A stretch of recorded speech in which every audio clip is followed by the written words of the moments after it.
அஸ்ஸலாமு அலைக்கும். பெருநாள் தொழுகை நடக்குது. பெருநாள் அன்னைக்கு காலையில் போத்தீஸில் தொழுகைக்கு போயிருக்கோம். தொழுகை முடிஞ்சதும் நான் இந்த வீடியோவை ஃபுல் டே விலாகாக நான் உங்களுக்கு எடுத்திருக்கிறேன். எல்லாருக்கும் பெருநாள் தின நல்வாழ்த்துக்கள்.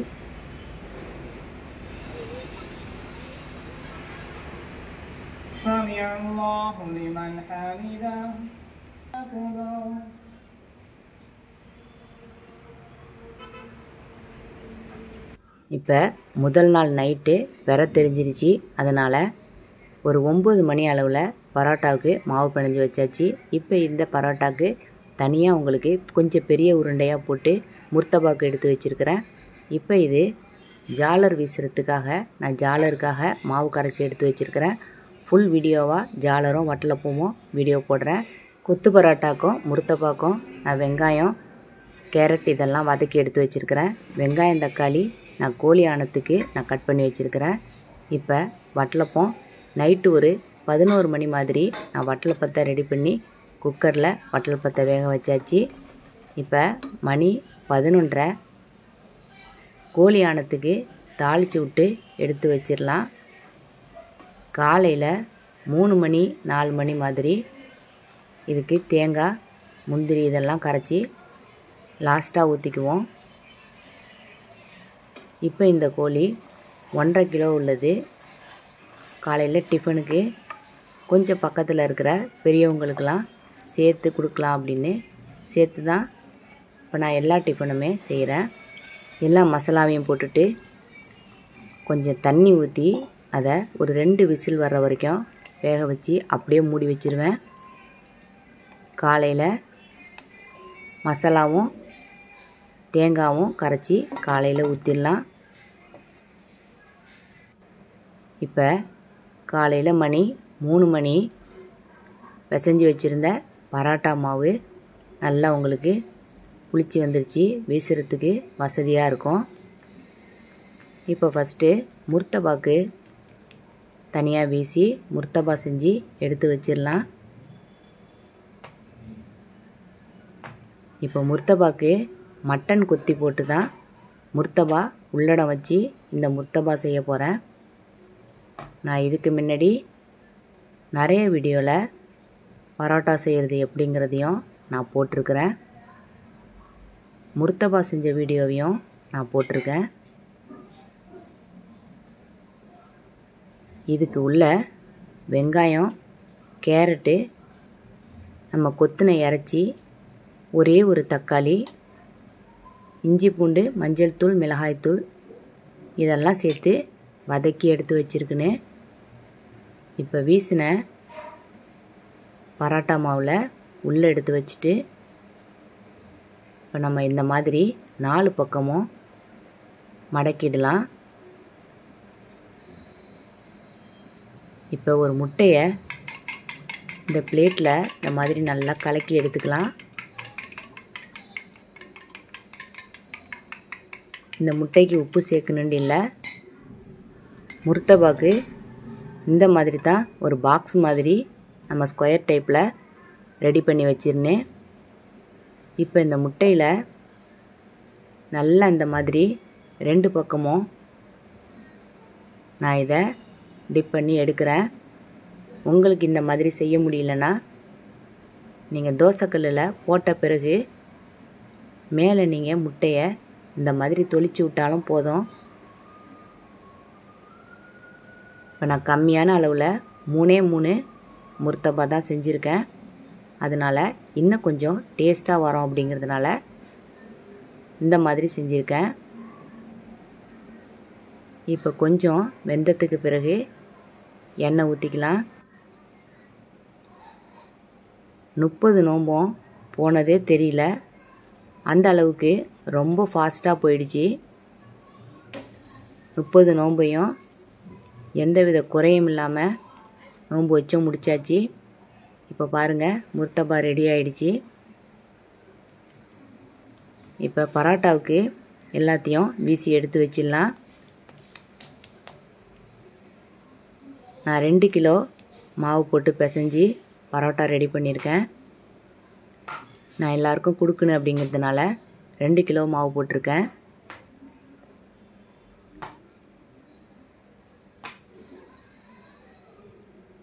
உங்களுக்கு தெரியணுங்கிறதுக்காக சும்மா ஒன்றே ஒன்று மட்டும் நான் இந்த பரோட்டா வீசி காமிக்கிறேன். நாகா பரோட்டா மாவாக இருந்தால் இந்த மாதிரி நமக்கு பரோட்டா கொஞ்சம் ஓட்டெல்லாம் விடாது. இது வேறு பிராண்டில் வாங்கினதுனால கொஞ்சம் இப்படி ஆயிடுச்சு.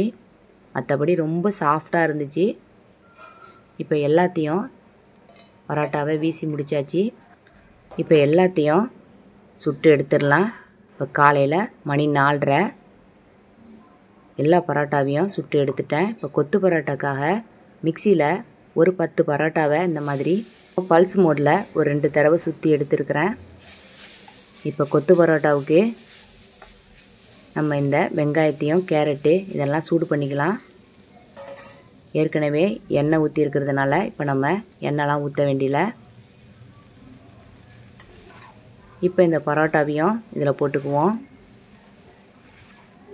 நம்ம தோசைக்கல்ல முர்த்தபாக்கு செய்கிற மாதிரியே செஞ்சு அதுக்கப்புறம் நல்ல தோசை திருப்பியால் கொத்தி எடுத்தோம்னா அதோட டேஸ்ட்டே தனியாக இருக்கும்.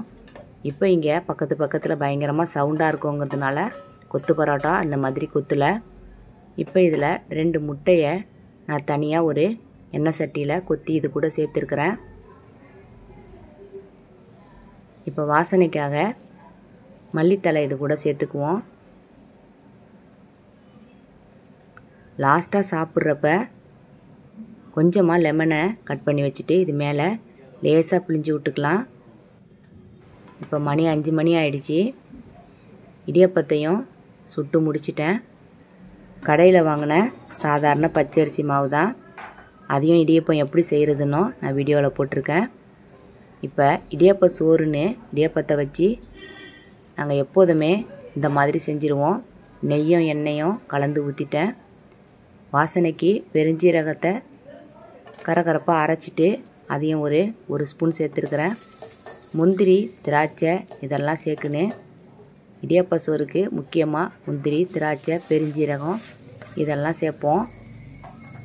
இப்போ ரொம்ப நைஸாக முட்டைக்கு நம்ம வெங்காயத்தை அரிகிறது மாதிரி அரிஞ்சிட்டு அதையும் வதக்கிட்டு இது கூட 2 முட்டையை சேர்க்குறேன்.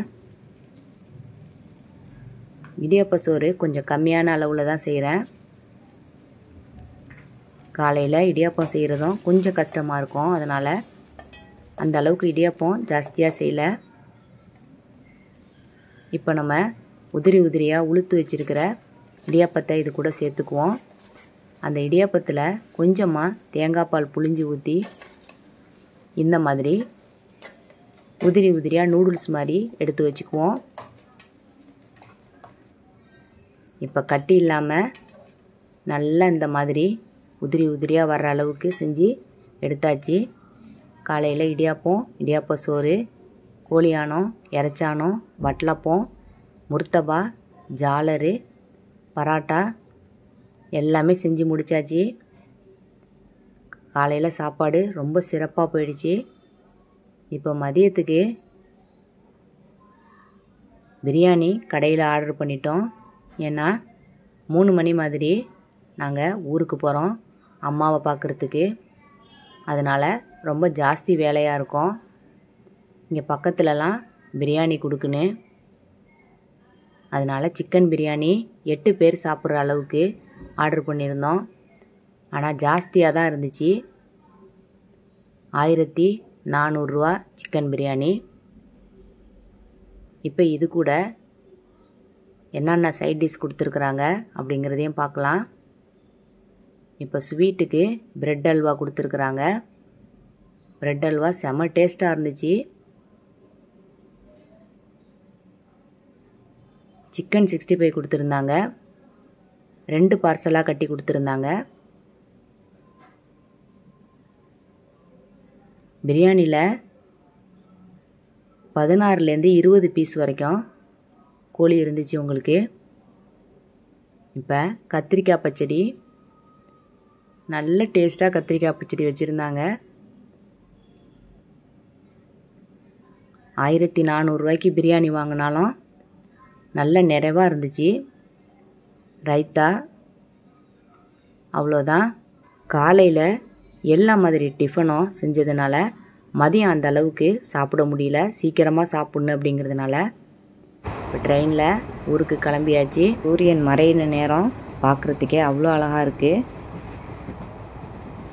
நம்ம சின்ன வயசில் எங்கே போனாலும் நிலா நம்ம கூடவே வரோம், அதையே வேடிக்கை பார்த்துட்டே போவோம். இப்போ அதே மாதிரி இந்த சூரியன் மறையும் போது வேடிக்கை பார்த்துட்டே நம்ம ஃபேமிலியோட போகிறதுல ஒரு தனி சந்தோஷம்தான்.